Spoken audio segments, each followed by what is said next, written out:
The girl had been starving for 3 years without eating, but when a kind couple gave her a meat bun, she refused to eat it. Instead, she picked up a watermelon left behind by a customer and stuffed it into her mouth. The couple immediately rushed to stop her, angrily asking why she wouldn't eat the meat bun they gave her. The shop owner thought she was being ungrateful and was about to teach her a lesson, but the next second, the girl said sadly, "Mom, we haven't eaten yet." The couple was stunned. Following the girl's gaze, they saw a disheveled woman sitting not far away. Only then did the shop owner realize that the girl had given the meat bun to her mentally ill mother. So, out of kindness, she brought another meat bun. Unexpectedly, the girl refused with a wave of her hand. She explained that she couldn't take more, since the shopkeeper already gave her one for free, and business wasn't easy. Hearing this, the shopkeeper's wife felt a deep ache in her heart. She forcibly stuffed the meat bun into the girl's hand and said, "Grow up well. When you earn money one day, pay us back." The girl gratefully thanked the couple. But even then, she didn't eat the bun. She tucked it into her pocket, saving it for her mother's dinner. Then she held her mother's hand and was about to continue collecting bottles in the crowd. Just then, a luxury car stopped nearby. A wealthy CEO stepped out. The assistant explained that this was the heiress of the Liu family, the richest person in town and its greatest philanthropist. They told the girl she could share her difficulties, but when the girl's mother saw the CEO's face, she collapsed to the ground. It turned out the CEO was her long-lost husband. 7 years ago, they were a couple admired by all, but when the CEO was about to reveal his true identity, he suddenly fell seriously ill and went into a coma. To save him, the woman worked day and night, even while pregnant, to earn the surgery money. When she finally managed to gather enough and rushed to the hospital, the doctor said his condition had worsened. The only solution was a bone marrow transplant from her. Despite being 8 months pregnant and at great risk, she agreed without hesitation. She endured the agonizing pain of the procedure with minimal anesthesia to save him. But when the CEO woke up, all he saw was his lover's cold body. Overwhelmed with grief, his father had her body taken away, never noticing that her finger had moved.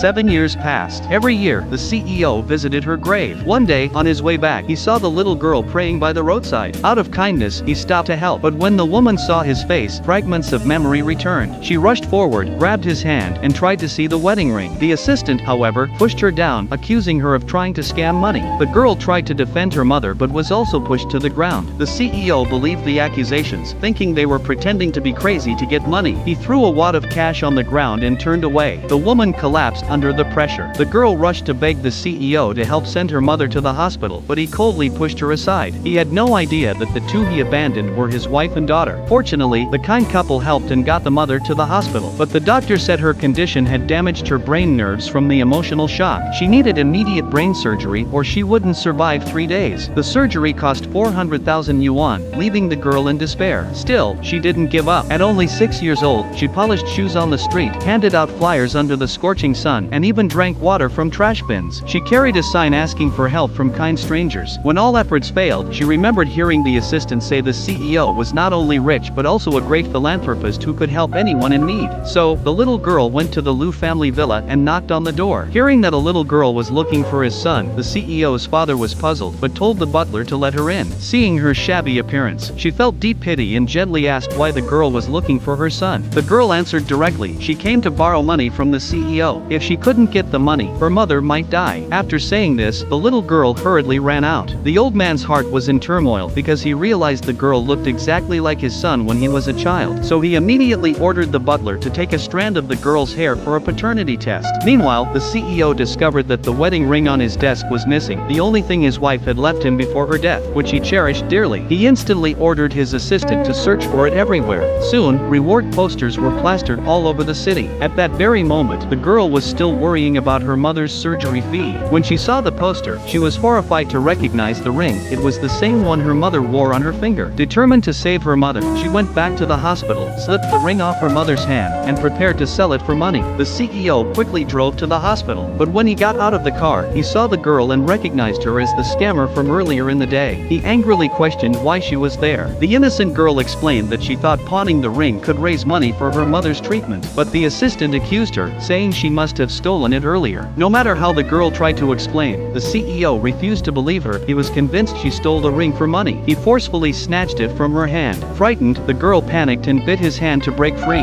The assistant quickly picked up the ring and handed it back to the CEO. But when the CEO examined it, he was shocked. It was indeed his wife's ring, though now dirtier than ever. The assistant sneered, saying the CEO had always polished it carefully, yet after just one day of her wearing it, it had become filthy. The girl couldn't bear it any longer and shouted, "This was her mother's ring, worn for many many years. But hearing this only made the CEO more furious. He believed the girl was lying from childhood and insisted she should be sent to a reformatory for discipline. Yet, seeing her pitiful face, he hesitated and turned to leave.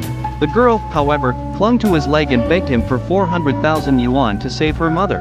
The CEO, shocked that such a young child dared to ask for so much money, kicked her away in anger. Still, the girl didn't give up. She knelt before him and pleaded desperately. Looking at her, the CEO finally softened. He agreed to go to the hospital with her. If her mother was truly sick, he would help, but if she dared to deceive him, both she and her mother would pay a heavy price. The girl promised again and again that her mother was really ill, then led him to the hospital. But as soon as they arrived, they saw her mother being carried out by doctors. Only then did the CEO finally believe the girl was telling the truth.